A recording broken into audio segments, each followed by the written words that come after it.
Hi, welcome back to my channel. My name is Ada and this is I Knit When I Can. Today I'm knitting on the Rowena sweater, Rowena jumper that I've said before that I want to prioritize, and I've been actually making some good progress on the body, so hopefully next time I show this to you, maybe it will have sleeves back on it. We'll just see.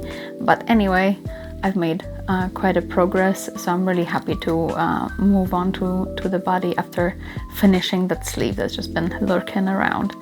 I have recently posted a video about my opinions regarding the pattern stealing drama, but just to recap, there's been recently drama regarding pattern stealing, and people have been posting paid patterns online to be shared for free, and yeah, like it is not, it's not great. It's not something that I support, and it's not something that I would be doing. And again, there's plenty of free patterns if you wish to try that, but you know, if somebody wants to be paid for their work, I think that's only fair. I want to discuss buying patterns from yarn companies and bigger companies. And again, they are like, sometimes they are for free, sometimes they are, you know, you get it free with if you buy your sweaters, for example, quantity of yarn, but sometimes, you know, you can just like buy from them the pattern. And of course it is some designers that design this, and they get usually compensated for in like a lump sum, and then the yarn company or the publication has rights to be selling that pattern for whatever their agreement is. And of course, again, they have paid for the pattern, and they should be able to be selling it. Yes, that is the business model. However, I have bought a few patterns from yarn companies, and I was not exactly as satisfied as I was when buying from certain indie designers. And that is something that I've been thinking about a lot recently, how when you buy from a yarn company, you know, their name and their brand is some kind of guarantee of quality, right? And you don't always get that, and I'm not exactly sure how much are they testing their knits, and what are their criteria exactly. Because like some of the I know, for example, Sandnes Garn is very popular regarding their patterns. Like, people really like their patterns, and I think they are well tested, I guess, since everybody's so satisfied with them. But some companies, I mean, it might not work out like this. So I just want to share with you a couple of knits that I have paid for, and they did not turn out as I've expected. So one of them is the hat that I have shown before. I have made that for my brother-in-law, and I have made it in the yarn that was recommended. It is a pattern by Hillesvåg yarn company, and it is with their yarn. And I did meet gauge for this, and it is just humongous. It's stretched out, so you know, maybe it was fine when it was finished as a finished object, but the yarn really stretches out, and it just does not hold the shape as it should, which just makes me think that, you know, maybe this was not like really well tested pattern. You know, somebody made a hat, maybe one hat, and graded it for different sizes, and called it a day, and did not bother to wear it and see, you know what, maybe it should be tighter here, or maybe it should, you know, maybe we should decrease the needle size on the whole hat or just on the cuff. I don't know. Like, it has not been really workshopped, if you know what I mean. Like, of course, it could be that it's my user error. However, I don't believe that that was the intention, and I don't think I've made it that, you know, it was not that big when I made it, is my point. So that is a little bit of a disappointment. It was not a very expensive pattern, but still it was a pattern, and I've trusted it, and I'm not exactly satisfied with that, you know. So that just goes to show that, like, not every time will you find high quality from a reputable you think source, right? And the next garment is this beautiful sweater that I have made from alpaca lin from Rauma Garn. It's alpaca and linen blend, and it is quite beautiful and soft and has a little halo, and I do enjoy that yarn. And I have purchased the pattern from Rauma to make this, and I have a problem with the fit of the circular yoke because so I am a tight knitter, however not, I don't know, not ridiculously tight. I just knit on the tighter side, and I have sized up for this. I've made a size up according to their chart, because I wanted it to be like a little bit bigger and not be too tight, especially around the bust and around the shoulders. So for that reason, I have sized up just to make sure that I fit in it, you know. This was my first color work sweater, so I was really afraid that it would go too tight on the color work yoke, you know. So I have made that, and I'm gonna put a picture up of what happened. And I basically had to take down the collar, okay, because so it is right now as it is. It still is not the perfect circular yoke. It kind of bunches up a lot here. It does not have any short rows. Maybe I should have included that. But basically, the way they've designed it is you have decreases going on in the white bits. And the way they have made that is, according to the pattern, it was supposed to go on, I don't know, like 5 more centimeters or so, and then for larger sizes even further, so maybe 6-7 centimeters. And you know, just have a look at that. Where would it go if it had 5 more straight centimeters, right? There were no more decreases.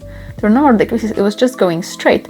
So basically what was happening is, at the end it was just this tube, and then on top of it you had a collar, right? So this has been going on for much longer, and then you had a collar on top. So when I've made it, it was standing up like a cone with the collar, and I was so disappointed because I have really followed the pattern to a T, and then I have written to Rauma asking about that, and they basically just suggested that I'm a tight knitter, which again, fair point, and then I should maybe just block it into shape, or that it will just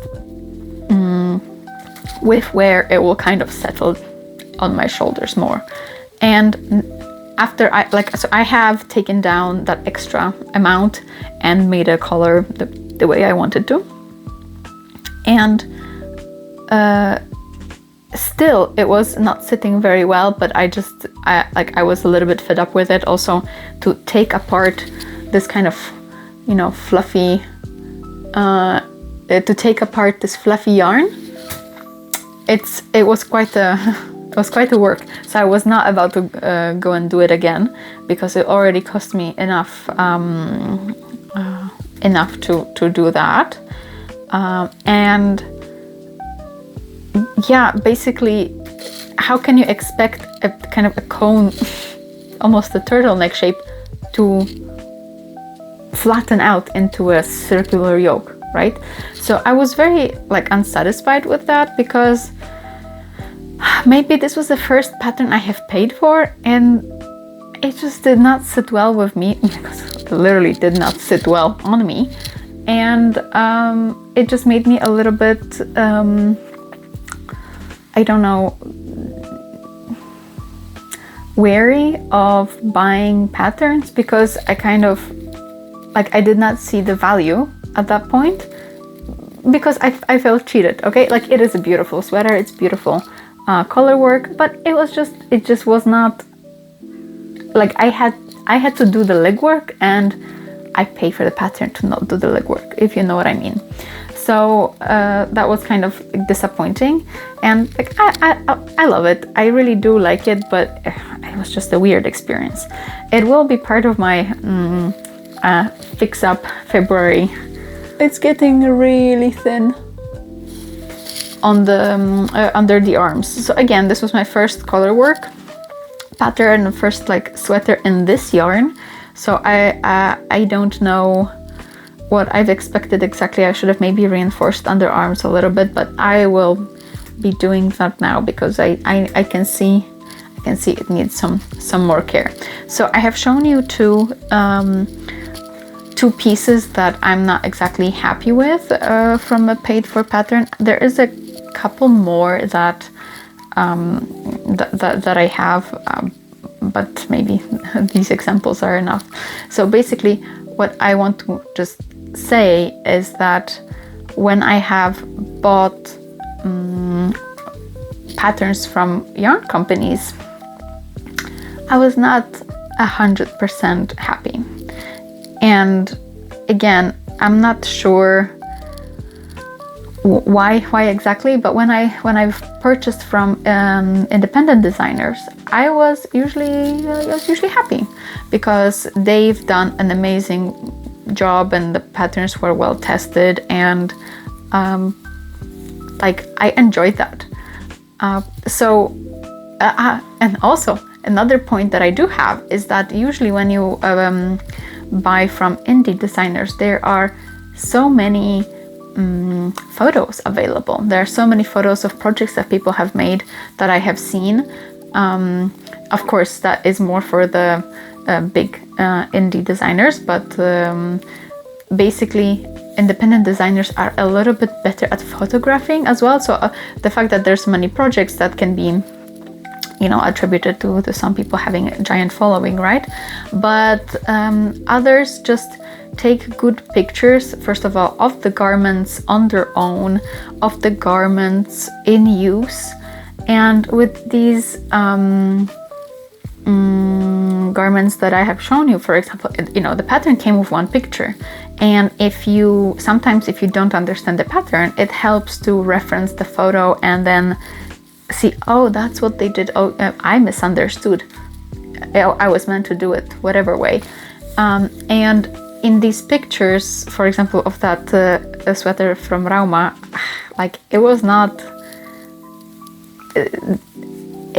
clear, and it was just two pictures, and they're styled in a way that, you know, you can't really see what you're looking at. So that is also something that I've been thinking a lot as I'm writing patterns now. Like, how many pictures should you include in a pattern? And should it rather be more pictures and Ravelry? Like, what do you guys think? Let me know, because I'm in the process of writing some patterns, and I would like to make it as accessible and as easy to use as possible. So that kind of brings me into like another territory of expectations that we put on designers, and kind of like, again, how that relates to me right now. I'm trying to write patterns and to publish them quite soon, and I have to think about again, like for example, test knitting, right? How much test knitting is needed, and I'm not exactly like, I'm kind of wondering how many people have test knitted that green sweater I've shown you. Like, anyone looking at it will tell you that it's just way too long in here. So how could that have happened, you know? Like, so I'm kind of, so what I'm trying really to say is that I don't think that they're testing their patterns as much as independent designers do or think they should do. So like, how many people should test one sweater so that it can be released as like a proper paid for pattern, right? So right now, if I'm starting, I have not released any pattern yet, and I have a couple of patterns that will be ready soon. How many people should test my sweaters? How am I supposed to find them, you know? So I think Rauma should have it super easy to have people test it, you know? Even their employees. I don't know. It should be relatively easy for a bigger company to do that. And for me, it is extremely hard because I have posted a test knit call on Ravelry, and not a single person wanted to knit that piece, and it is very sad to see that. And if nobody wants to test knit this, then who will want to buy the pattern? And I do think that the pattern is really worth knitting, and I think I will be running a couple test knit calls here on my channel, and I hope that there will be people that want to do it. But what I'm really trying to say is that when you're starting out, it is impossible, because the standards for the indie designers are high. Like, everybody expects things to be test knitted, because how could you release a pattern without test knitting it? Whereas yarn companies can just put out patterns and charge for them, and you know, who cares, because this is not their main job, right? Their main job is selling yarn, and the patterns just help selling their yarn. So no one really is gonna care, like, oh, you know, Rauma didn't make a good pattern, because whatever, you're still gonna buy their yarn. Like, that's their main business. So I'm just maybe a little bit bitter about this, and having spent some money on patterns that were kind of lackluster. I just want to tie it back to my first video, where, like, yes, sure, buy the patterns, support the artists, but also think a little bit about buying patterns from yarn companies, because I'm really not sure that these patterns are so well made. Not all of them. Again, this is not a generalization, but I have had now 4 experiences where I was not happy with a pattern I have paid for from yarn company. So I don't know. Putting on a stitch marker.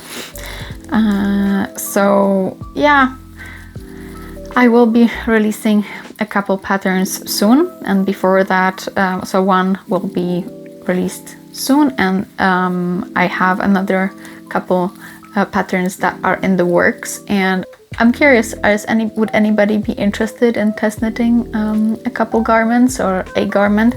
Currently, I am unable to provide yarn or any compensation for that, except for giving you maybe another pattern of mine. And I will be maybe releasing these test knit calls as soon as another video, once the garments are done and the patterns are finished. But I just want to give you a little heads up that this is what's gonna be happening here on the channel, and I really appreciate the support so far, people that have subscribed and people that have watched my videos. I'm really glad that you're here and you're listening to me. So today this was maybe a little bit chaotic, just because I have a lot of thoughts and emotions about this, just because, you know, I felt cheated when I bought some of these patterns and then have made the things that did not work out. And also I kind of realized the extreme amount of work that actually is expected if you want to publish a pattern. And, you know, I would not expect anyone to pay for a pattern that I have made and it has not been tested, right? Because, like, obviously, what is the guarantee that it will, you know, really work out and that it's really good? But at the same time, it is very difficult to get it started and to have people wanting to knit your patterns. You know, I felt it myself yesterday, because I was on Instagram, and a independent designer that I follow has released a test call, and, you know, I was this close to writing and signing up for it, because it was so exciting, because I want to support her and because it's a new exciting pattern. And the only reason I didn't do it is because I have put some deadlines on myself regarding the patterns that I want to release and some other garments that I want to knit, and it's just not the time for me to be stressing about something else. Which, again, she was very kind, and she her test knits are very light, kind of. They're in the sense of pressure, but at the same time, like, I want to provide some value for her, right? I was really excited because I know her work, I know her patterns. She works really well. I really, you know, I want to experience that again, knitting her pattern. Currently, since I don't have any pattern published, it is virtually impossible that someone will jump on my test knit call as I wanted to jump on hers, if you know what I mean. You know, like, there you have no guarantee that my patterns are good, right? So what I'll be asking you is to have some faith and maybe help me out if this is possible for you. Yeah. So there will be a sweater and there will be a skirt that are coming soon. Maybe I can release the test call in the coming weeks if people would be interested for that. And later in the, maybe already in the spring, there will be a crop top. So I hope that this is something that will be interesting for you guys. So yeah, that concludes my long-winded rant today. I hope it wasn't too much of a chaos. If you enjoyed it, please give it a like. If you would like to subscribe for more, you are very welcome to do so. And come back soon, and hopefully there will be a test knit call coming. Thank you. Bye.